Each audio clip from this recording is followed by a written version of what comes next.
Disney strategy. Hello and welcome back in the Live It, Lead It podcast, the podcast for successful leaders, not only in IT, and I'm your host, Olaf Kapinski. Welcome back to episode number 40. This is the 40th episode, and for the 40th episode, I just give you a very special strategy at hand. The title is called Disney Strategy, and this is not about drawing comics or sketching out something. This is about objectives. What a surprise in my podcast. So, Disney Strategy. The thing is very, very old, and it is developed by Walt Disney, or it's stated by him the first time, so everybody refers to it. So, what's the problem? The problem is how to get your own goals together. And I'm not talking about the real goals, not this stuff that you're just filling around with in the office. I talk about life goals. Really the big things. And here is my belief system. If you don't agree with that, then or the following may not be with you. I believe that you only can achieve things that you can think about. You cannot achieve anything which you can't think about. Stuff may happen to you, yes, but this is then not really achieving. So you can only aim for what you can visualize in your brain. And now you just have a look at the people around you. Average people live an average life. That's the definition of an average person. And my question is, do you want to live an average life? I decided, and I hope you make the same decision, that you want to live a life in everything, a perfect life. Make it as good as you want. That requires a little bit of a bravery, but once you made the step that you allow yourself that you are here on this planet and you are worth it, that you deserve an awesome life, then you come to the point that you can think about what is an awesome life. How good can it be? Let's not go into the discussion if you have how many lives you have. There are people out there who believe in that you can be reborn and that you have several lives, and this is only, the first one of 10,000 to come, or this is the 100th of 10,000 to come. I don't care. This is your personal decision, your private decision. I don't discuss this with you. My true belief is, this is my life. I have one. I'm once on this planet. And here's my second belief. I'm here to have as much fun as possible. And you can argue with me on that, but this is my belief. And only if I feel good, and we had other episodes about that, only if I feel good, I can make others feel good. I do not believe in those cliches from Hollywood. You have the evil, he's mad, and he just has fun the entire day with punishing everybody. Sorry, I haven't seen that around me at all. This is not what happens in my life. Are there crazy people out there? Yes, but they are not listening to my podcast. If you decide you are a crazy person, then switch it off. Otherwise, I'm making wrong promises here. So I believe that you are the most important person in your life. And if you think you are here to serve someone, by the way, I'm disagreeing with that, but even serving someone you can only do, or you can do much better, when you feel good with it. So just sacrificing and slaving around doesn't lead nowhere. This is 21st century. We are beyond that, and everybody is happy about that. So you deserve the best life that you can imagine. If you disagree, then switch it off, because the next half of the episode will be around exactly on that, how to get to that point, how to get to those new ideas. If you believe you're here to suffer, okay, your call. This is seriously not my belief. I believe that you go first. You need to be happy and satisfied, and you need to have a good life. This is the baseline that you can share value around you. I talk to leaders here. Nobody likes to work for always grumpy boss. And I'm not talking about that you have bad days. That's not my point. But I'm talking about that nobody wants to work, likes to perform for a manager that is just behaving like a jerk and has always this grim reaper face. Nobody likes that. How are you successful? Well, if you have a successful team. How do you create a successful team? Well, when they like you. This is as simple as that. At least we could argue on the liking part, but at least if the people hate you, they will not be successful for you. There is no way around it. So you gotta be a nice person, especially as a leader. I believe as a family person, of a valuable member of your society, you have to be friendly, you have to be nice. And being nice is nothing that you need to do. This is something that happens when you just feel good, when you live a successful life, when you feel very, very well, when you just wake up in the morning and say, yeah, that's my life. Here we are. Here we go. Let's go for it. Not talking about cosmetics. Not talking about, this setup chaka part that you just only live your life when others see it, and as soon as the door closes, then you just cry in your pillows. That's not what I'm talking about. I talk about your average setup. Can you have bad days? Sure. But on average, you should be really enjoying being here. You should enjoy your life. You should enjoy everything that you do. And then you can just stand, the shitty parts that you can't circumvent. But in average, my belief is we all should live a life to the best of that we can imagine. And this is the very, very often said question in my coachings. Olaf, how do I get there? How do I imagine that thing? And this is the perfect strategy for that is the Disney strategy. Perfect because it's very, very simple and ridiculously effective. Disney strategy goes like this. Just let me sketch out the problem a little bit further. If you allow yourself that you want to live a life as good as you can imagine, then my question is, what can you imagine? And then lots of people, especially in Europe, they are too shy. No, I don't deserve 10 million euros of income every month. Or they always mix it up with the word or with the phrase, this is not realistic. In my world, complete garbage. And this is what the Disney strategy cleans up with. The Disney strategy says, start with the dreamer phase. So dream. So dreaming, what does dreaming mean? You sit with yourself alone, no toys, like no gadgets, no blinky devices with you. You sit under a tree and look into this valley. And the sun rises and you sit under your tree in the grass. It's peeking a little. It's very, very nice. It's a very, very little bit of wind. So exactly the temperature that you love. Not that you just die sweating, but that you really sit there and enjoy it the whole day. And then you look into this scenery. And you don't do anything apart from imagine your life imperfect. Do you want to be a rock star? Then dream yourself as a rock star. Do you want to be a nurse? Dream yourself as a nurse. Do you want to be, and now we're going back to what we've done. Do you want to be an astronaut? Go think yourself as an astronaut. Firefighter? Go for it.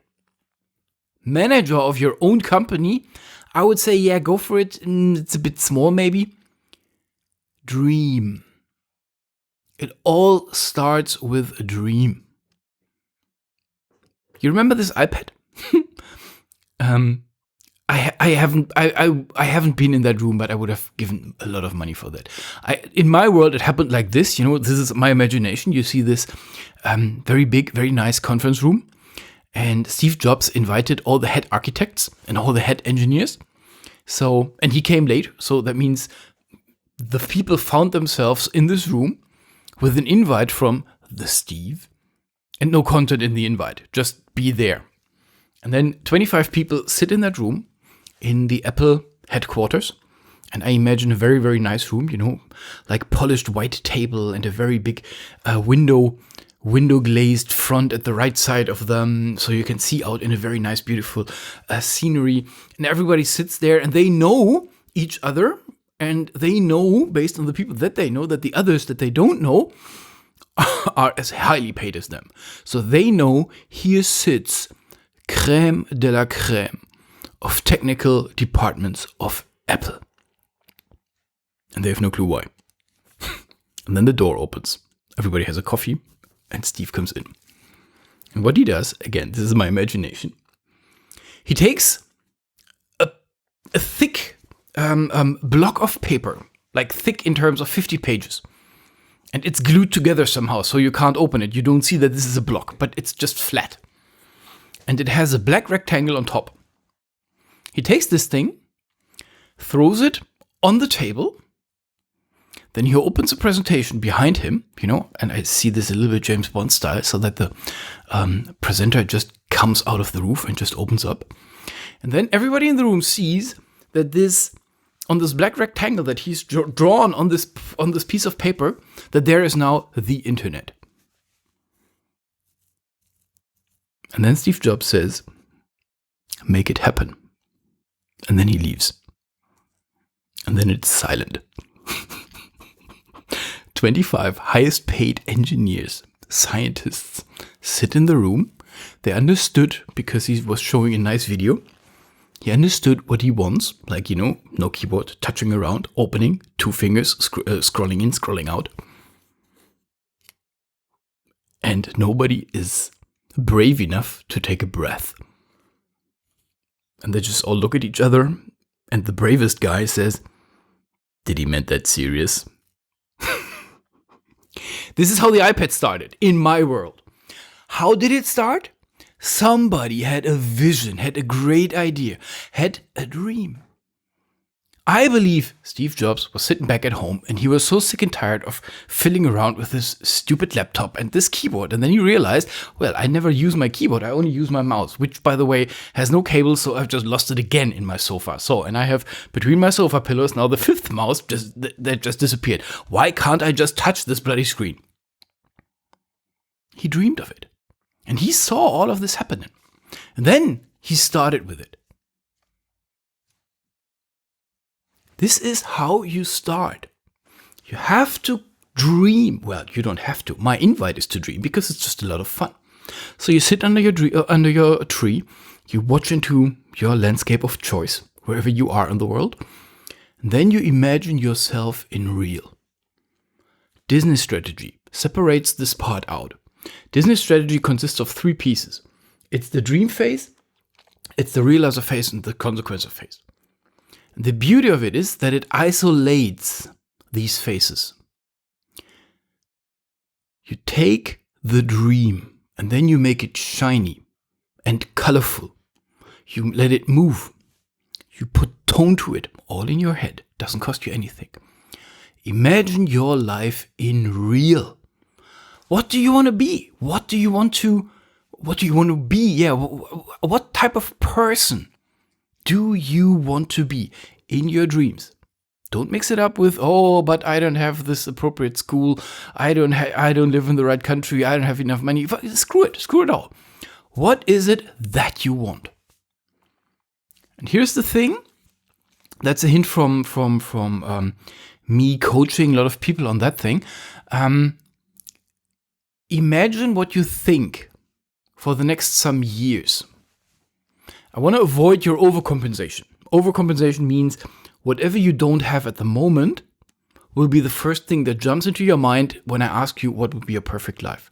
So example, currently you work 60 hours, you have a stupid boss, and you work in a stupid company. The only thing that they do is they pay regularly, but that's all.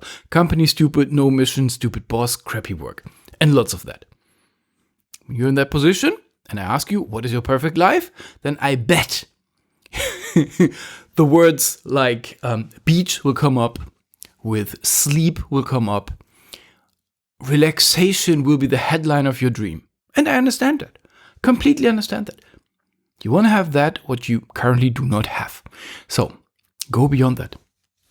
Go beyond that, live a dream, a life that you could easily live for the next 5, 10, 50 years, for the rest of your life. Being on the beach, on this hanging mattress and just drinking batida de coco the whole day. Yeah. Tell me about my dreams at the moment. I love it, and I know once I arrive in that all-inclusive hotel somewhere in the Caribbean, I know, regardless of how down I am at this moment when I enter the flight here in Europe, or the plane here in Europe, latest after 10 days, I get bored. Then then I steal paper from the reception and a pen, and then I just draw my things on, and then I just develop stuff.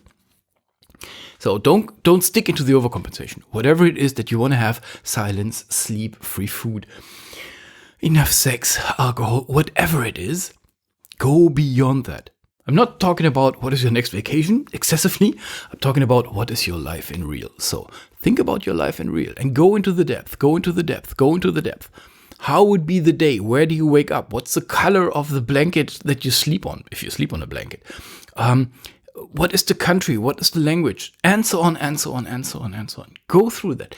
This is the first section of the Disney strategy. Stay in the dreaming and do not care about realization, do not care about consequences. This is the beauty of it. Keep it pure. Go into the dream. How would be your life in perfect? My personal advice is write it down. Write it down means draw it down would be the better phrase. Create a vision board.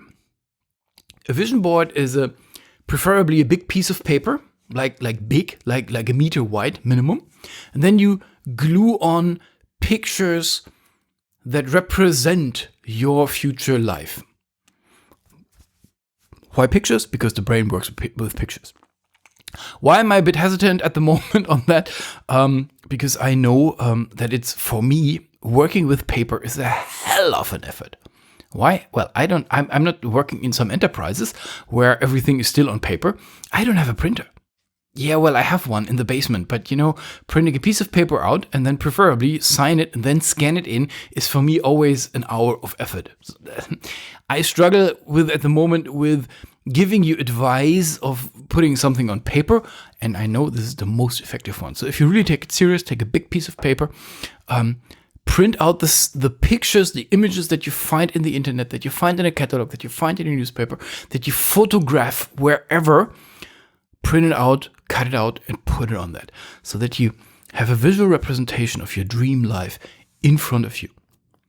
If you really take it serious, then you print it out in front of your desk or kitchen or wherever you see it most often possible. Don't put it in the garage if you're never in the garage. This is useless. So put it somewhere where you can see it. And you need to discuss with yourself if you allow other people to look at it or not. I don't care. My advice is do it for yourself. Put it in a private place so that you are not in this. It depends on what people are you surrounded with. Do not go in an argument with someone. Don't show this people who just can't understand it. Don't put yourself in a position that you put something on this thing. Everybody can see it and everybody is just laughing because they are too stupid and they don't understand the power of a dream. So, vision board. This is first section of the Disney strategy. Second piece of the Disney strategy is the realizer. How could you realize this? How can you get from where you are at the moment to that perfect life? What are the small steps? Cut it in pieces, cut it in small chunks, cut it in, make a plan. Make this plan a bit exciting. Don't keep it all serious. There is no reality out there. Reality is what you think is reality. And if you make a plan that is serious, that's a real plan. This is a reasonable plan. Then it's too small. So make a plan how to get from where you are to where you want to be. This is the realizer phase. And my recommend is just really write it down. Write it down. Leave the things open where you have no clue at the moment. We all know those business project plans where they look nice and shiny and fancy and everybody signs it. And then this one person has a deeper look in it. And I hope it's you. And then you look at it and then you try to understand it. And then you lift your head and look right into the eyes of the project manager who proposed this thing. And then you point your finger on this printed out project plan onto this area. And you say, how do we get from here to there? And then you see that something in the project manager breaks. Because he knows that this was the weak point of his plan and he was hoping that nobody was finding it. His serious answer should be, well, there we pray for a miracle. technically nobody has seen it, and this is the beauty of big plans. Nobody checks a big plan because everybody thinks, wow, when the plan is big, then it's true. Usually this is garbage. A big career step is double check big project plans. Really double check them, and then just usually they are not worth the paper that they're printed on. Sorry to say, but that's the case. I haven't seen any big project plan that was reasonable. What I can see is small project plans that are reasonable, simply because the big project plans just suggest that they know how the future comes along. So this is usually not the case. So you make a plan. I don't care, paper, PowerPoint. Don't go with complicated tools. Don't overcomplicate it. And then you scribble down the steps one by one by one. You want to become president of the United States? Stupid example, because you don't need such a big education for this, as you can see at the moment. You want to become boss of your company? Okay, what are the steps? What are the paths there? Yes, you can work in your company, you become better, and then you get promoted to that position, or you marry rich and you buy the whole shop, or you bribe him, or whatever it is. Several ways. And then the last piece of the Disney strategy is the so-called consequence phase. Some people put that into the middle. I'm not a big fan of that because in the middle is, for me, too early. You have this dream. So let's take an example. What do you want to do? By the way, on average, people have dreams that are really within striking range. I haven't had any coachee who came with a dream that was completely odd and beyond everything. Stuff like, I want to live on this motorboat, 80 meters long, surrounded by, I don't know, naked slaves, whatever, and then I make my living out of making YouTube videos. I've never heard that before. Number one, because I believe this becomes boring after a week. Number two, this is not what people make happy. People are happy when they are socially interacting. So usually in the dreams, they just want to have different friends, but a lot of friends, but different ones, different societies, maybe even different families. Those things. This is what people usually dream of. Steps, but not huge leaps. More steps into a direction. So the majority of people are quite happy where they are. I mean, it's not that everybody lives in hell and they just want to get out. Everybody lives a life that is very okay. My recommendation is think about a life that is by far beyond of okay. So when you're just employed and you work the 60 odd hours, then maybe your dream will be, okay, I want to have a job where I do the pieces that I currently love in my job. I want to do them 30 hours. Because I do only the pieces that I love, I become extremely good. So I want to have a parallel business, which makes me additional, 200 grand a year or something, where I'm just explain others how to do that. Then I want to have, and so on. So this is more the level that the people think of. People want to create stuff. We are human beings, are creators. People want to create stuff. Nobody likes leisuring around the whole day. We all love leisuring around for a weekend or for a week or maybe even two. But in general, successful people want to achieve something. And you don't achieve anything when you just park your butt on the sofa. So going back to the consequence. This is the third part of the Disney strategy. If you want to have different friends, to stick to that example, if you want to have a parallel business next to your business, if you want to do only the interesting stuff in your office and you want to only work 30 hours, what are the consequences? You need to have a look at that. What are the consequences of that? For example, to stick in that one, when you say you want to have a parallel business next to your 30 days job, then this has consequences. It has consequences on how much time you have available for friends and family. If you want to have different friends, that has consequences. And so on, and so on, and so on. Give yourself some questions.